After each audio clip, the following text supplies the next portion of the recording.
sin embargo, bueno, pues con muchas ganas. Y hoy nos acompañan el bioasesor Norberto Reyes Hernández. Entonces, Norberto, nos da mucho gusto que estés aquí, aunque ya nos has dado algunas pláticas y ya te conocemos un poco, pues te damos el espacio para que te presentes, nos digas quién eres y qué haces. Entonces, muchas gracias y adelante.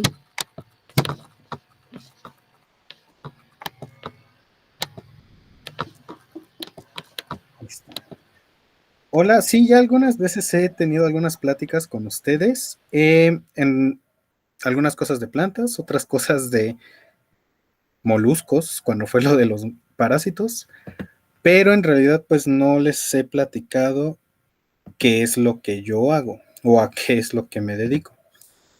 Entonces esta plática va a ser de eso, más o menos qué es lo que hago académicamente en la biología.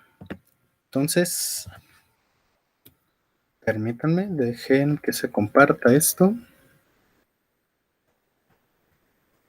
Y ahí está. Bueno, pues yo me llamo Norberto, tengo 27 años y estudié la carrera de biología. Siempre lo que me gustó más fue las plantas. Entré a la carrera con la idea de a lo mejor si algo me convencía, algo que fuera distinto, pues a lo mejor me iba por ahí, pero en realidad siempre fue hacia las plantas y nunca cambió eso, así que pues bueno, seguí hacia las plantas. Este irme hacia las plantas fue muy general, ¿no? En realidad no me especialicé en nada. Las materias que tomé en la Facultad de Ciencias, en la UNAM, eran generales, ¿no? O sea, eran materias para ver aspectos de las plantas, ver aspectos, cómo es por dentro una planta, entender un poco ecológicamente cómo son las interacciones, o sea, fue de todo, ¿no? Pero referente siempre a plantas. Después tomé una optativa que se llama briofitas y pteridofitas. Las briofitas son los musgos y las pteridofitas los helechos. Claro, en su nombre más formal. Y de ahí agarré cierto gusto por los helechos. Se me hacen plantas raras, o sea, son cosas medio extrañas y son muy raras. O sea, ya que uno las estudia, pues sí son un poco extrañas. Y decantado de esa materia, básicamente fue a lo que ahorita me estoy dedicando, de lo que va a salir mi tesis, que es la taxonomía. En esta situación muy particular es taxonomía de helechos. Pero para poderles hablar un poquito más de lo que yo hago, primero quiero tocar ciertas cositas para estar en el mismo canal todos. Bueno, pues nosotros tenemos que la biología tiene un montón de ramas, ¿no? Tiene cosas como la ecología, cosas como no sé, biología molecular, genética, cosas de este estilo. Pero hay ciertas áreas que son como pilares para la biología. La más importante, creo yo, es la evolución. Es a partir de que se entiende que existe el cambio de las especies a través del tiempo, que la biología tiene ya como un armazón para poder congeniar todo. O sea, es como que a partir de la evolución, la biología se pudo, no sé, apegar todas las ramas que tenía, como que ya tienen sentido, ¿no? Fue un cambio, bueno, fue una idea muy revolucionaria que se gestó en mucho tiempo y pues es vital para entender lo que es la biología. Por otra parte, está la biogeografía, que es el estudio de dónde están las cosas, las especies a través del tiempo. Es decir, uno tiene que en la actualidad hay ciertos ecosistemas, ¿no? Uno puede ver una selva, puede ver un bosque, una cosa así, pero no siempre fue así. En épocas pasadas, donde a lo mejor ahorita hay un bosque, antes pudo haber existido un clima desértico o antes pudo haber existido un clima selvático. Y claro, con estos cambios cambian las cosas que hay y a su vez cambian tanto las plantas que existían, puede que ya no existan, se hayan extinguido,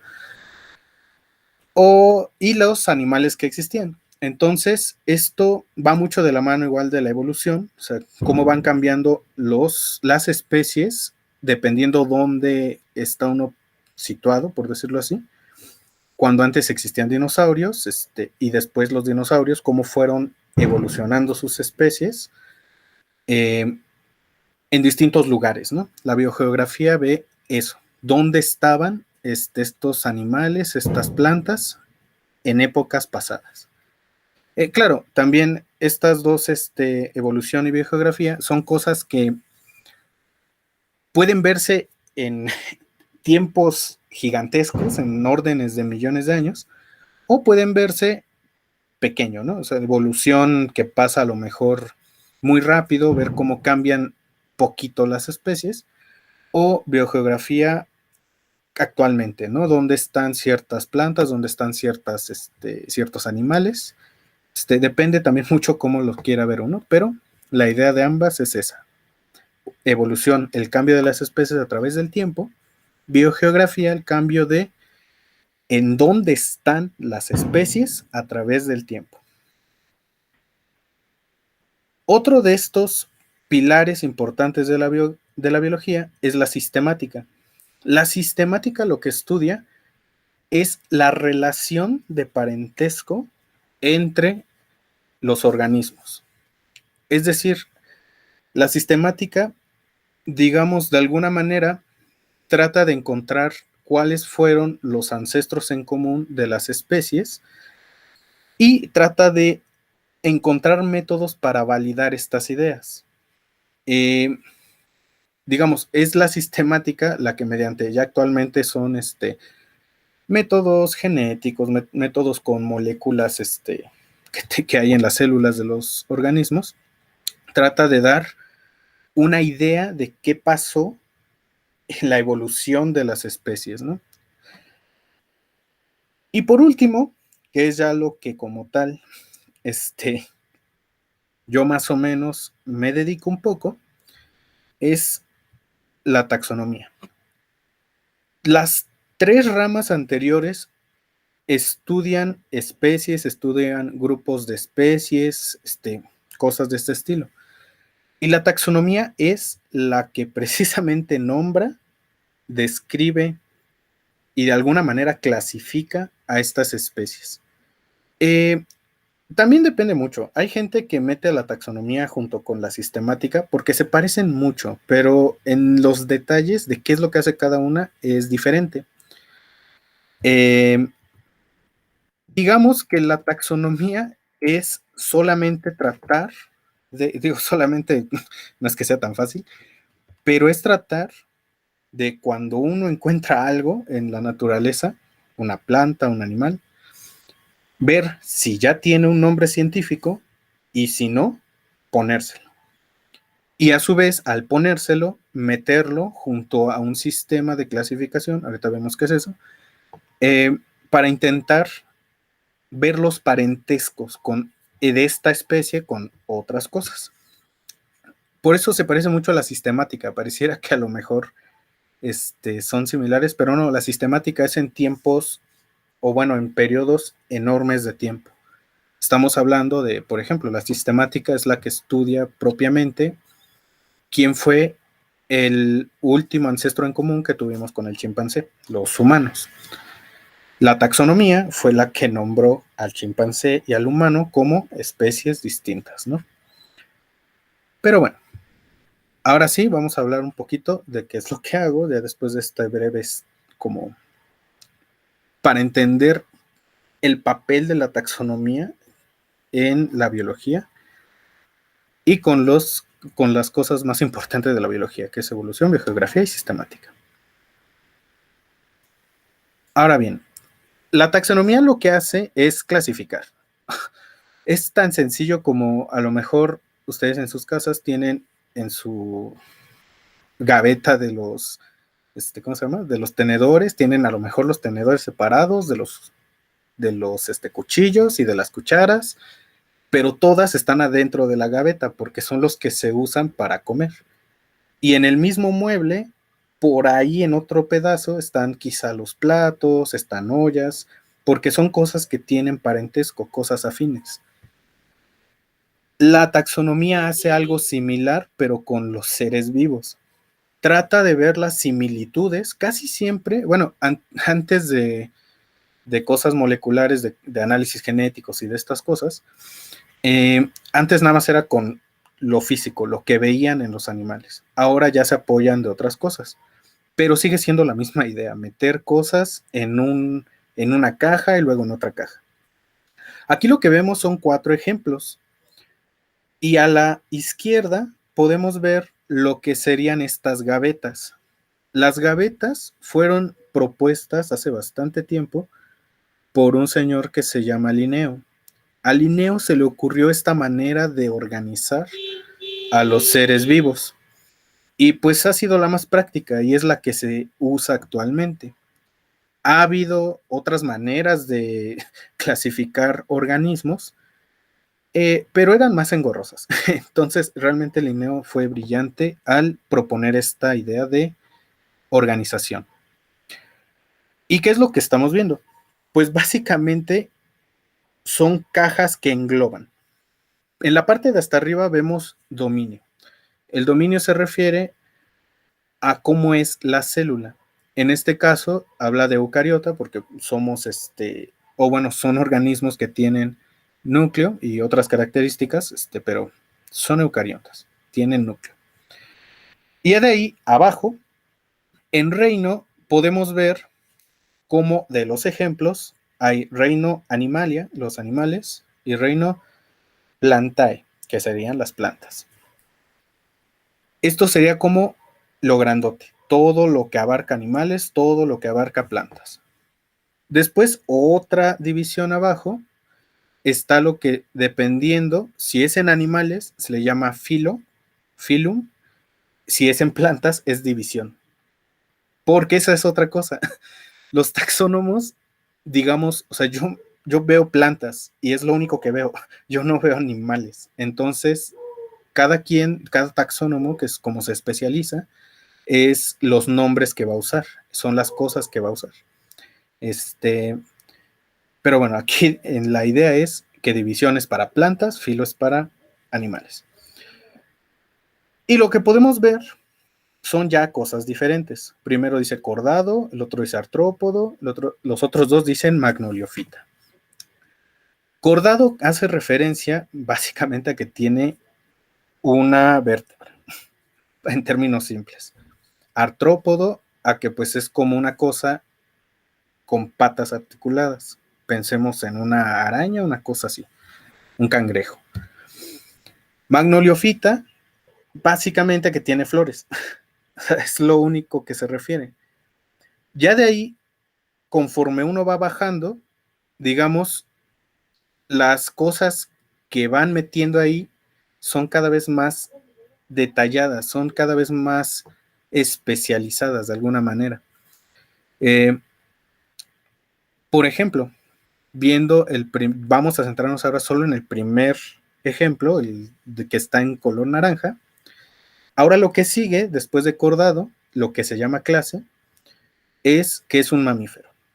Es decir, es un animal que las hembras van a producir leche, van a tener glándulas mamarias y que va a tener bueno, ahorita no sabemos, ¿no? Pero el chiste es que tiene al menos glándulas mamarias. Después, en orden, dice que es carnívoro, come carne, ¿no? Luego viene otra división que dice familia y aquí dice que es un felino. Es decir, conforme nos vamos acercando, va cerrando las opciones hasta llegar a lo que es el género, que en este caso es Felis, bueno, ahí está como creo mal escrito, y especie, que sería Felis catus, que sería un gato, básicamente. La idea de esto es que las especies, que es lo que está hasta abajo, sea una sola cosa por organismo. La idea es que cuando yo diga, no sé, el que sigue, que está al lado, que es Apis mellifera, donde sea que yo diga Apis mellifera, deberían los que estudian a, a estos insectos pensar en una abeja. ¿Por qué se hace esto de, o sea, qué utilidad tiene nombrar a las especies de esta manera? Pues para evitar problemas de, a lo mejor, lenguaje. Pensemos, por ejemplo, en el siguiente ejemplo, que sería sea maíz, que es el maíz. Pero si pensamos, o sea, maíz en inglés se dice diferente, maíz en otros idiomas seguramente se dice diferente. Y a lo mejor si yo estoy hablando de una cosa referente al maíz, digamos, puede que a lo mejor no entiendan de qué hablo si nada más digo maíz en lo que yo estoy hablando. Si digo sea maíz, inevitablemente van a pensar en la misma cosa todos. Esa es una de las utilidades. Otra de las utilidades también es intentar darle un sentido natural, es decir, que todo esto que están viendo de dominio, reino, filo, clase, orden, familia, trata de reflejar una, de alguna manera, una historia evolutiva. No es a veces la intención, pero es lo que se pretende. Es decir, de alguna manera, todos, en algún momento, todo lo que está aquí, pues tuvo un ancestro en común que era un eucarionte. Luego evolucionaron las cosas y surgen plantas y animales. Y las plantas, a su vez, fueron evolucionando diferente y en el que dice sea maíz, digamos, evolucionó un maíz y en el que está a la derecha, evolucionó una papa. Son plantas, ambas comparten que tienen flor, pero ambas cosas eventualmente se distanciaron y generaron cosas diferentes. Esta es una de las cosas que hace un taxónomo, clasificar. Esto es más complejo, o sea, ya viendo, tratando ya de entender esto a mayor detalle, es mucho más complejo. Esta es una idea, digamos, rápida, breve. Pero ¿y cómo le hacen? Les había comentado que principalmente se basaban en características físicas. Y para eso lo que hacen es describir. Uno, cuando encuentra una planta o un animal y que nadie sabe cómo se llama científicamente, tiene la oportunidad de describir la planta.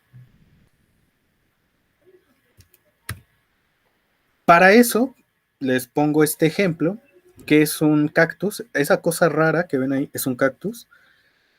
Y lo que está a la izquierda sería la descripción del género.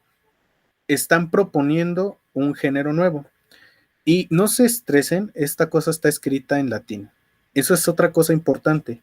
Los nombres de las especies siempre están escritos en latín. Y antes, este tipo de cosas, las descripciones, tenían que hacerse en latín. Si no, no era científicamente correcto. Actualmente ya es un poco más flexible, ya se puede escribir nada más en español, pero algunas personas, digamos como para seguir conservando, ¿no? Esto de que el latín es el lenguaje de la taxonomía, hacen este tipo de cosas. ¿Qué es lo que quiere decir todo eso? Esto. Describen la raíz, la forma de la raíz, cómo es, dice que ahí es fusiforme, una cosa más o menos, ¿cómo decirlo? Como si fuera un tubo, una cosa así. Dice que el tallo es corto, cilíndrico, es decir, un tallo pequeño. De hecho, no sobresale mucho, está apenas arribita. Las espinas, si están presentes, cómo son, las areolas, que son una característica de los cactus, como son, la flor, como es, el fruto, como es en fruto, porque es una planta con flor, da frutos. Todo eso está descrito ahí. ¿Para qué se describe? La intención de describir es dar las características más importantes de la planta para eventualmente que alguien, digamos, averigüe si yo, por ejemplo, voy a algún lugar, agarro una planta, no es, agarrar la planta implica también cierto proceso, ahorita vemos eso, pero agarro la planta y con ciertos libros, las características que alguien escribió de esta planta van a servir para poder llegar a la especie. Pero ahorita vamos a eso. Lo que quiero que ahorita veamos es que la descripción me está diciendo cómo es la planta. Algo importante también, claro, en este caso es del género nuevo, porque si notan, ahí dice digitostigma, unos nombres y después dice gen nov. Gen nov significa género nuevo. Ellos, Velasco et Nevares, et se puede traducir como y, Velasco y Nevares, están proponiendo este género. Ellos están diciendo, esto se debe llamar así por estas características. Ya después ellos mismos le pusieron el nombre completo a la planta, que sería Digitostigma caput medusa. De nuevo, está los autores, Velasco y Nevares. Ellos fueron los que nombraron a la planta, y SP-NOV es especie nueva. Y ese es un trabajo que también hacen los taxónomos. Esto es un trabajo también de muchos, o sea, un taxónomo no es como, no puede surgir tan fácil porque necesitas mucho, estar viendo muchas cosas, muchas plantas, especializarte en a lo mejor un grupo, un montón de plantas, pues. Y digamos, conforme uno va viendo las diferencias, si uno nota que hay una cosa que es diferente, un cactus diferente. En este caso es un poco fácil, ¿no? Porque esta cosa, pues, está rara, ¿no? Tiene como deditos y... O sea, ni parece cactus. Pero lo importante es que imagínense que esta planta se pareciera a otras que ya existen, entonces los taxónomos tienen que ver si realmente son cosas diferentes o son la misma especie, pero pues no sé, a lo mejor una creció en sombrita, el otro en sol, ¿no? Entonces las formas de la planta son diferentes. Y eso solo te lo da la experiencia, estar viendo plantas, estar viendo plantas. Pero esta plantita, también otra cosa importante, muchas veces los nombres científicos, en realidad le pueden poner cualquier nombre, o sea, no existe una limitante, no existe, claro, se propone o se quiere que sean nombres bonitos, que no sean cosas groseras, cosas así, ¿no?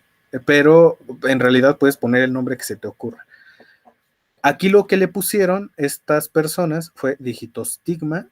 Digitostigma quiere decir dedos con estigmas. De hecho, si ven, tiene como, son deditos, como las prolongaciones, y tiene puntitos. Esos puntitos se llaman estigmas.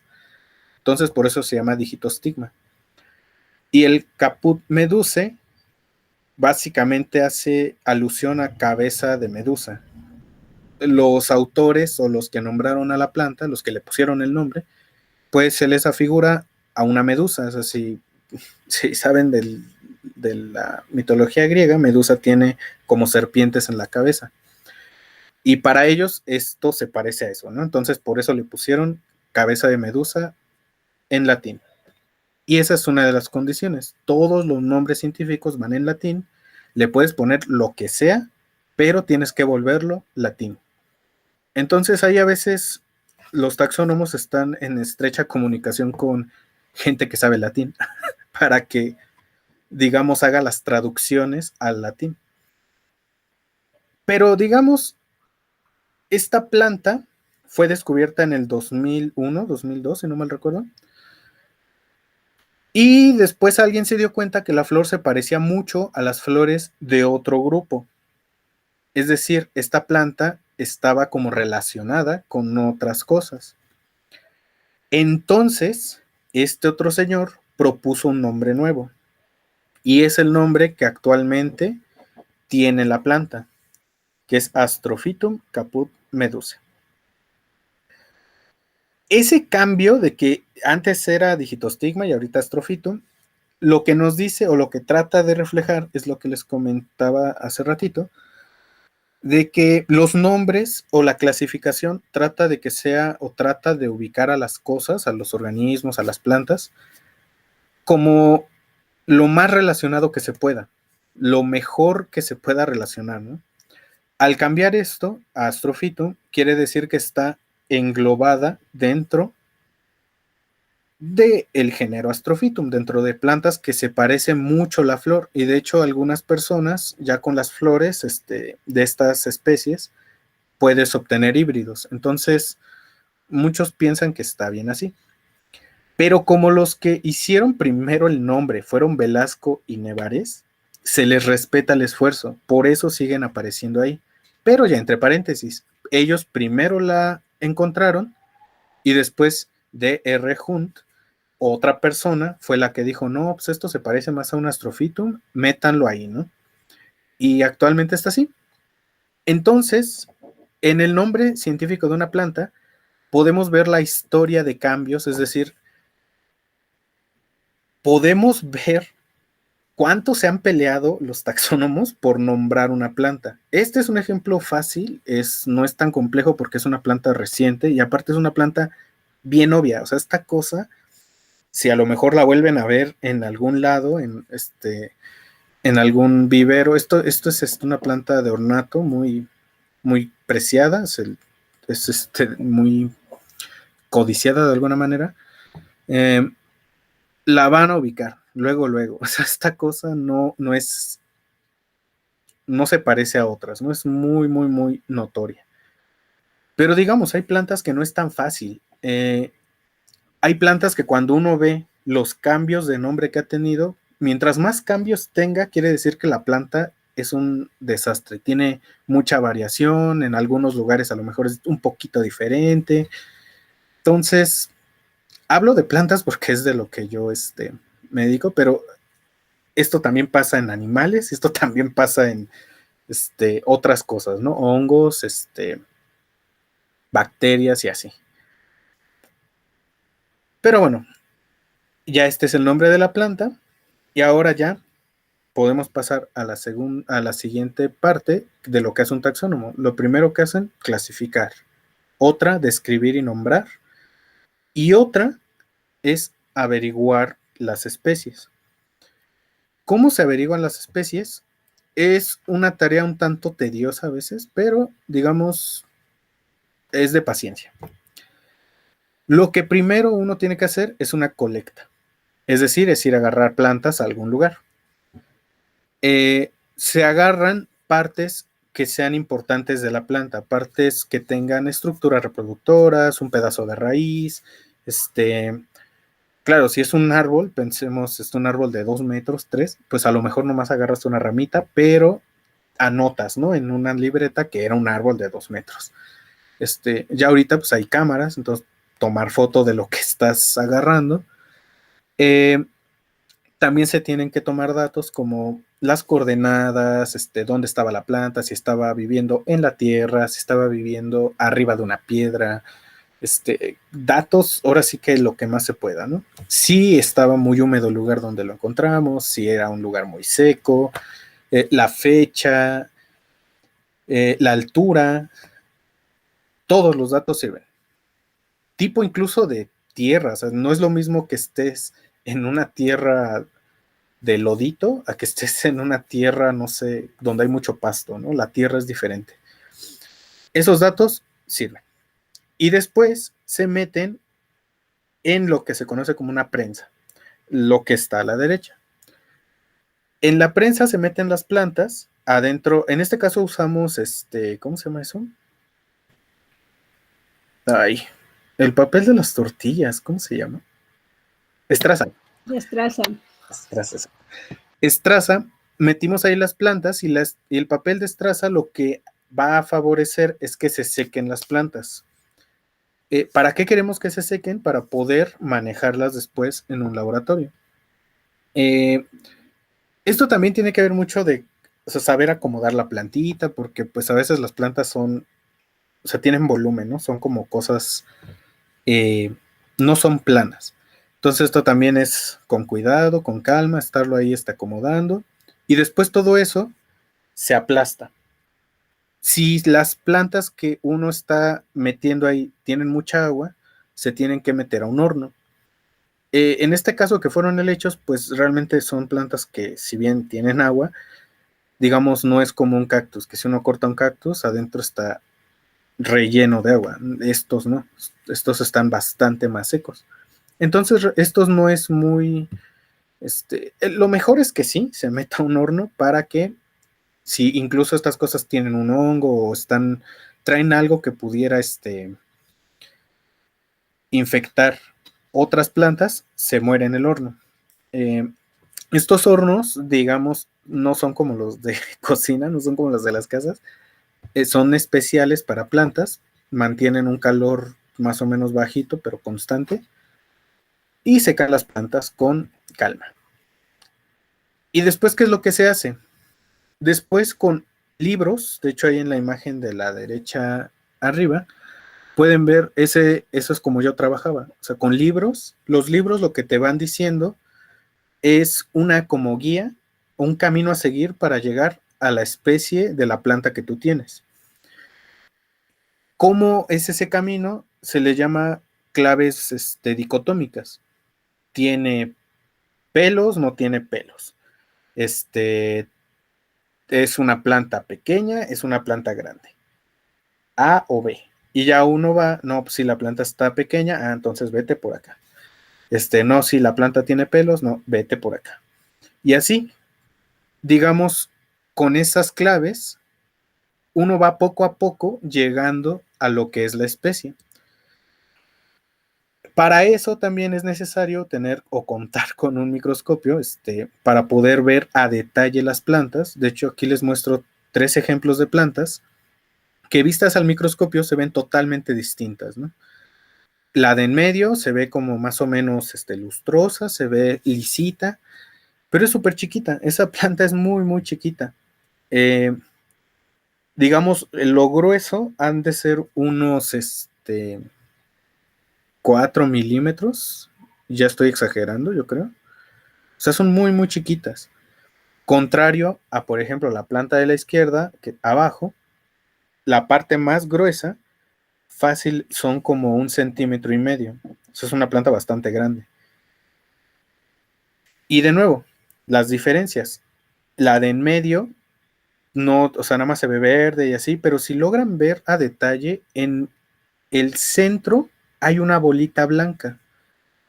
Esa bolita blanca es la estructura reproductora de esta planta. Ahí están sus esporas. Si lo comparamos con la foto de la izquierda, esas bolas raras que tiene ahí, estos son helechos, serían sus soros. Entonces, ahí es donde están sus esporas, sus estructuras reproductoras. Y podemos ver que son totalmente distintas, son cosas bien diferentes.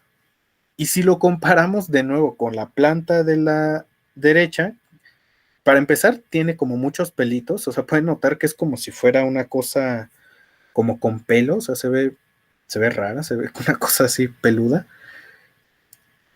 Y nada que ver, o sea, esas cosas como que parecen bolitas, si les logran ver ahí, tiene unas bolitas en lo que son como las hojitas, son sus estructuras reproductoras, que son muy distintas, o sea, las 3 son cosas bien distintas. Y con todas esas características, viendo uno los libros, llega a la especie. Y eso se le llama identificar. Esa sería la otra labor de los taxónomos. Y eso es una labor que yo al menos he estado haciendo, bueno, hacía antes de la pandemia. Esa foto del laboratorio no es reciente, ya tiene bastante. Eh, y digamos, eso es lo que yo como tal hago, estar identificando plantas. Algunas son muy fáciles, porque las características que tienen son muy, muy, muy fáciles de ver, pero otras no tanto. Tanto así que incluso tenemos que ver cómo son las esporas. Y que esa foto es la foto que está en la parte superior izquierda, es una espora del helecho que está en medio. Para saber qué planta es, tuvimos que sacar un pedacito de la bolita blanca, ponerlo al microscopio y observarlo, ver cómo era. Y solo así tuvimos certeza de la especie. Entonces incluso esto es una cosa que muy, o sea, si buscan taxonomía en un diccionario, dice ciencia que estudia no sé qué. Pero muchos que nos dedicamos a esto pensamos que es más un arte, es más estar con la paciencia, estar viendo plantas, este, en ese, en ese banquito que ven en la foto del laboratorio. Luego yo me la pasaba 4, 5 horas viendo plantas y a mí se me hacía muy rápido, pero pues sé que es bastante tiempo estar viendo plantas, ¿no? Entonces, esto es de paciencia, de estar viendo cosas. Lo bonito es ir a campo a veces, estar en el monte ahí viendo las plantas, agarrando algunas. Eh, y a lo mejor la pregunta obvia que podría surgir es, bueno, y ya sabemos las especies, ¿y eso para qué nos sirve, no? Hay una frasecita que muchos biólogos usan, que es la de que México es un país megadiverso. eh, y esa frasecita esconde que, ¿cómo sabemos que es megadiverso? Porque hubo un trabajo de mucha gente que hizo colectas en todo el país, que hasta la fecha siguen haciendo, y taxónomos se ponen a averiguar qué especies hay en un sitio, incluso descubren especies nuevas en la actualidad, se siguen descubriendo especies nuevas, tanto de plantas como de animales. Y digamos, es gracias a eso que sabemos que México tiene tanto. O sea, estas expediciones tienen desde que era Nueva España, México, y en la actualidad se siguen haciendo. Entonces, y eso es por la parte académica también. Hay muchos saberes que, digamos, solo la gente de los pueblos conoce, y cuando uno va, les pregunta, los llevan a ciertos lados y sucede que son especies nuevas, ¿no? Eso ha pasado. O sea, también hay mucho conocimiento de los pueblos, conocimientos nativos, que han ayudado a saber que hay más especies de las que actualmente conocemos. Entonces, por eso es muy fluctuante. Apenas creo que fue CONAFOR. Sí, creo que es CONAFOR, que es la Comisión Nacional Forestal. En Facebook puso una imagen de divulgación de helechos y ahí menciona que hay 1008 especies. Y no está mal, o sea, en parte sí, tienes razón, hay 1008 especies, pero depende uno a quién le haga caso. Si consulta otros libros, hay un poco más de especies. Si consulta otros libros, hay menos especies. Entonces, no es que esté mal, simplemente va a depender de cuál es el dato que estemos tomando. Eh, claro, no van a ser menos de 1000, no van a ser digamos 800, ¿no? Si en algún libro ven 800 especies de helechos para México, o ya es muy viejito o está mal. Eh, pero no, no hay otro dato que sea menos de 1000, entonces fluctúa un poco y casi siempre fluctúa para más especies de helechos nuevas, más especies de plantas nuevas. Eh, por eso luego cuando también dicen es que se cree que hay tantas especies de esto, ¿no? O sea, ¿por qué ponen como o no saben la certeza? Porque va cambiando. Y eso es un trabajo que los taxónomos hacen. Un trabajo no es del todo fabuloso, no es del todo, digamos, vistoso, el más intrépido, divertido, pero a final de cuentas es un trabajo que se tiene que hacer, que es necesario y que, digamos, a final de cuentas todos los biólogos trabajan con especies, entonces tienen que tener a fuerzas un taxónomo. Y pues bueno, eso sería todo en este aspecto. No sé si tengan alguna duda, alguna situación, pregunta. No, maestro. ¿Te dormiste, Dianita?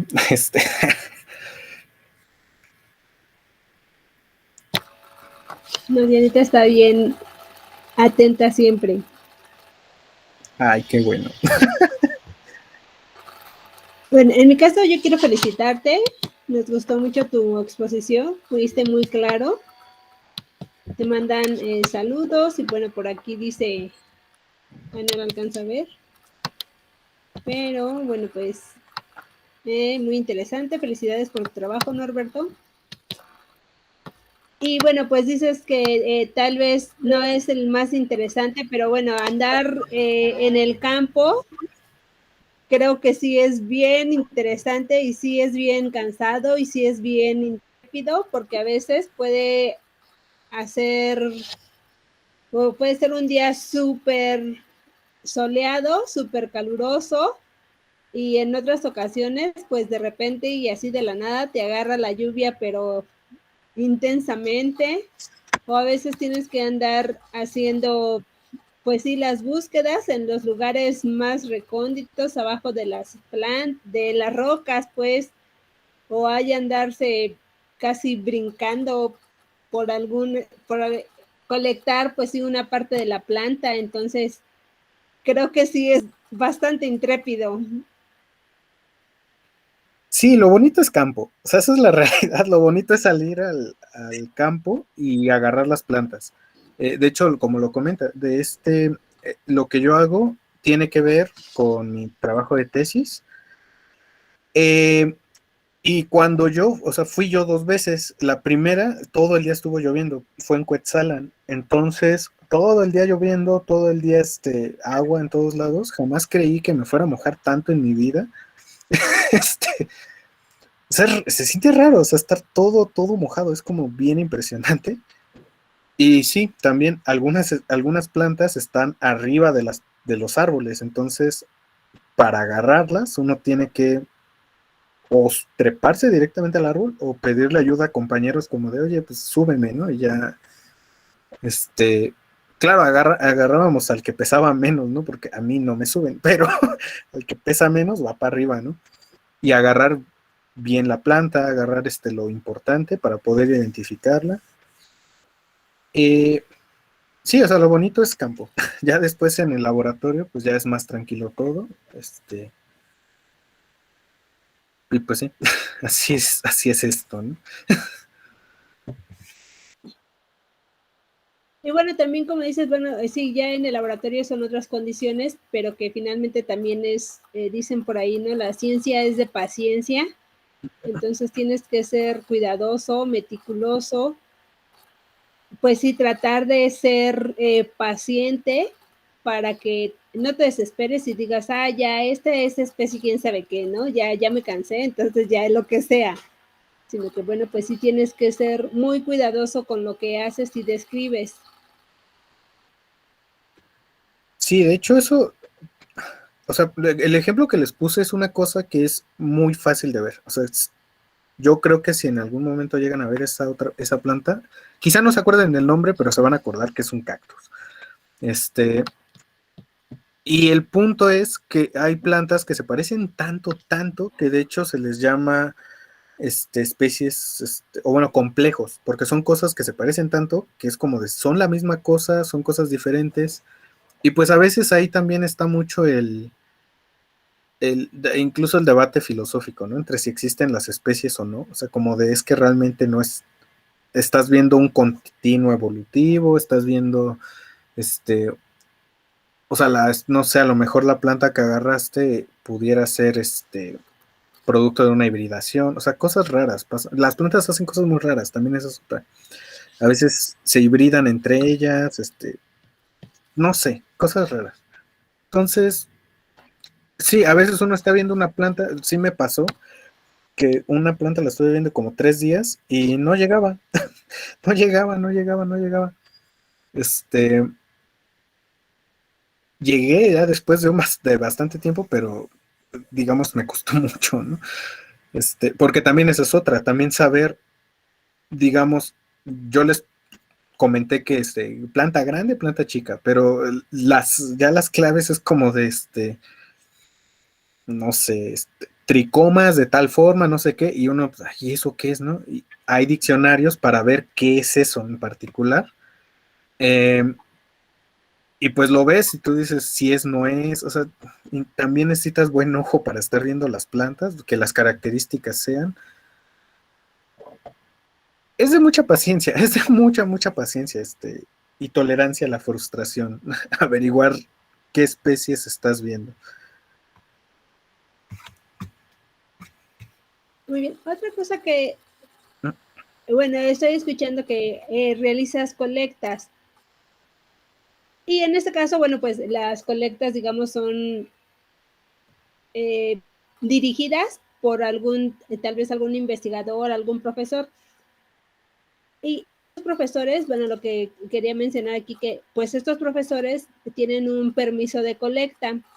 Es decir, no cualquier persona así como que decir, ah, bueno, yo voy a colectar y entonces voy a llevarme todas las plantas que yo quiera.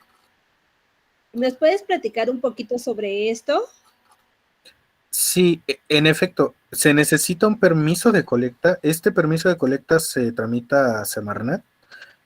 La idea es que cuando uno va a hacer la colecta, digamos, se pone en la...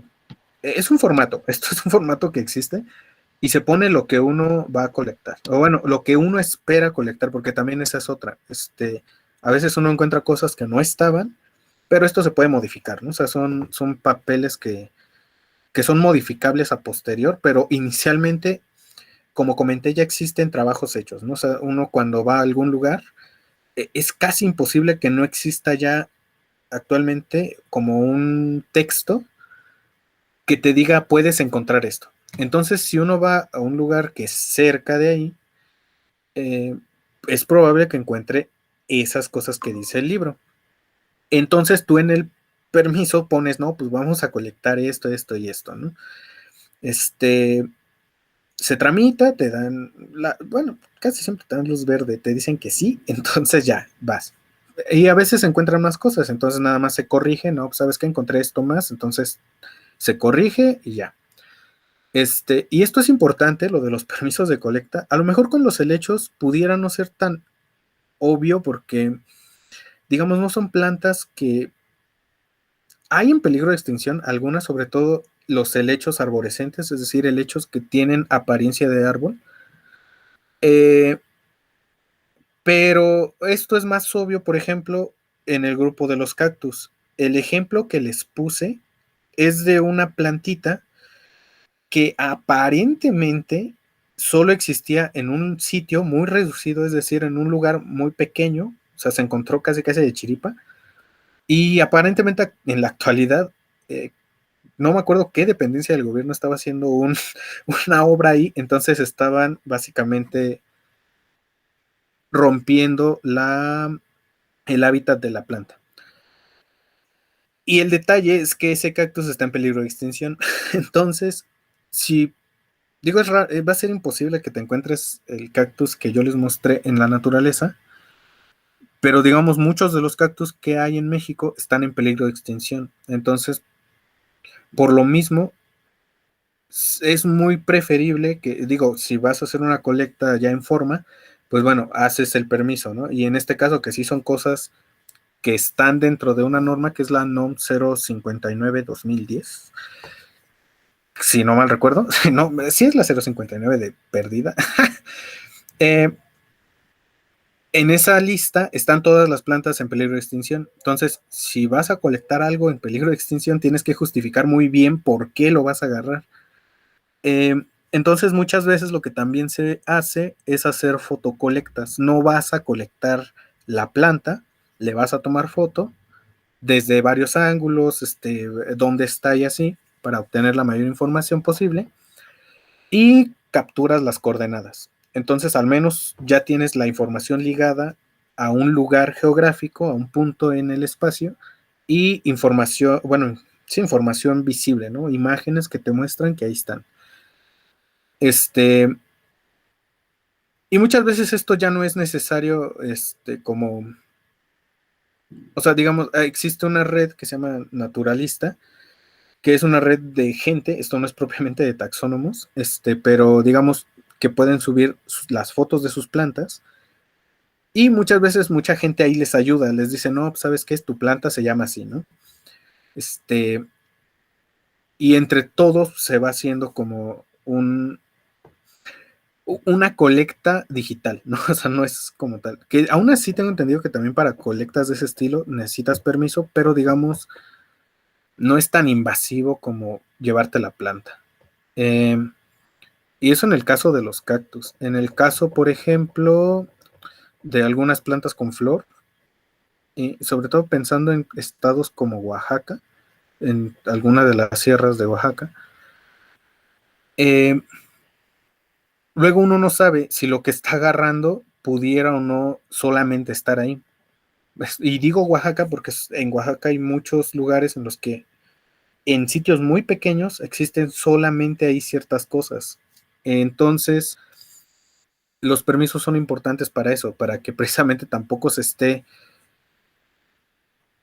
llevando todo lo que hay ahí en el cerro. Digo, si vas a colectar, en el caso que fueron helechos, pues digamos, no es como muy sensible y como tal no había nada como grave, ¿no? Que o sea, como algo que si lo agarro, y aparte esa es la otra, solo agarrábamos ciertos pedazos que no matan a la planta, como tal, al conjunto de la planta. Entonces, también esa es otra, si vas a agarrar un pedacito y tomar fotos, pues, ya con eso, ¿no? Quedó colectado. Eh, y sí, o sea, lo importante es eso, ¿no? Que no se agarren nomás las cosas por agarrarse. Hay leyes y si lo que a uno agarra está dentro de esa norma es punible, o sea, tú puedes meter hasta en broncas de la cárcel, ¿no? Entonces, por ejemplo, si yo voy y digo, ah, bueno, pues me gusta esta plantita y pues nada más porque sí me la llevo y no tengo un permiso, no estoy amparada ante, digamos, Semarnat, sí puedo estar cometiendo un delito. Sí, aunque no esté en la norma, o sea, aunque no sea una planta en peligro de extinción, pensemos en algo que no esté en peligro de extinción. Por ejemplo, ay, no sé, un pasto, o sea, un pasto que los pastos crecen donde sea. Este, O sea, una cosa que no esté en peligro, pero que está en una sierra. O sea, por ejemplo, incluso pensando que está en un área natural protegida, el hecho de que esté adentro del área natural, aunque sea normal, o sea, esté en todos lados, no es como que se pueda tomar así como así. O sea, se tiene también que justificar un poco el por qué se está agarrando. Eh, digamos, aunque le guste mucho a la persona, aunque digamos, "Ah, es que esta está muy bonita y demás, la planta ahí crece bien, esa es la otra, si la quitas mal, lo más probable es que se te muera. Este, la otra también es que no sabes qué trae la planta, si trae algún hongo o algo así, tú la llevas a tu casa, no es que te vaya a hacer algo a ti, pero a las plantas que tengas cerca, puede que les haga algo, entonces por eso también se meten a un horno, para que hongos que llevan, bacterias que llevan, se mueran y pues ya la planta queda inocua, queda estéril de alguna manera. Digamos, es todo un proceso, ¿no? O sea, no tiene sentido. Bueno, yo no le veo sentido. Comprar plantitas o ir a un cerro por plantita, pues no es lo mejor. O sea, la planta está muy bien ahí, no tiene, digamos, está feliz, está en su hábitat. Y lo mejor sería que si alguien va a agarrar una planta de algún lugar, tenga como fin, al menos no sé, saber algo más, un fin académico, un fin científico de alguna manera, ¿no? O sea, no nomás por yo querer agarrarla y porque a mí me gustó, ¿no? O incluso pensando, no sé, esta planta está muy bonita, o sea, no la voy a cuidar, no quiero tenerla viva, pero quiero hacer a lo mejor un cuadro de naturaleza seca, ¿no? O sea, por ese tipo de argumentos, pues no, no, lo mejor es dejarlas ahí. Si se quiere hacer una colecta, que se tenga en mente para qué se va a hacer, si con motivos, para saber qué es lo que hay en ese sitio, también eso muchas veces ayuda a que algunos lugares, digamos, ya que saben qué es lo que tienen ahí, ya es más fácil que puedan pedir apoyos a Semarnat para que ese sitio se cuide.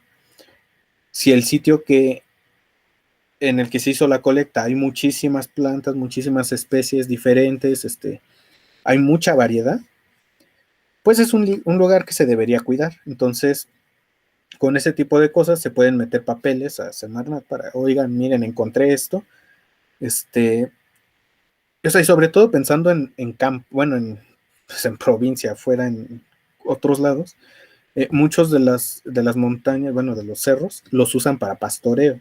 Y si uno encuentra un lugar que está muy, o sea, que la naturaleza, o bueno, la vegetación está conservada, y uno encuentra que hay un montón de cosas ahí, pues ya sí le da más como provecho de que miren, aquí hay cosas que se deben cuidar, ya no dejen que se tale eso, ¿no? Eh, pero claro, sería con un fin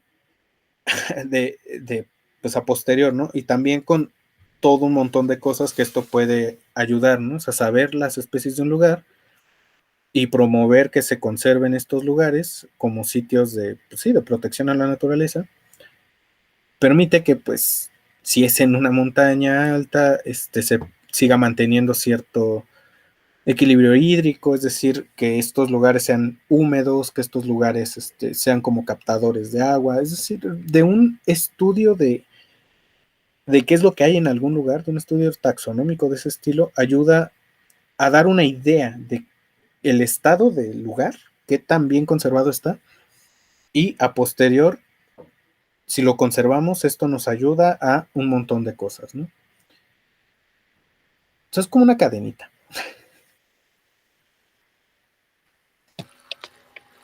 Pues muchas gracias, Norberto. No sé si por aquí está Dianita y tiene alguna duda.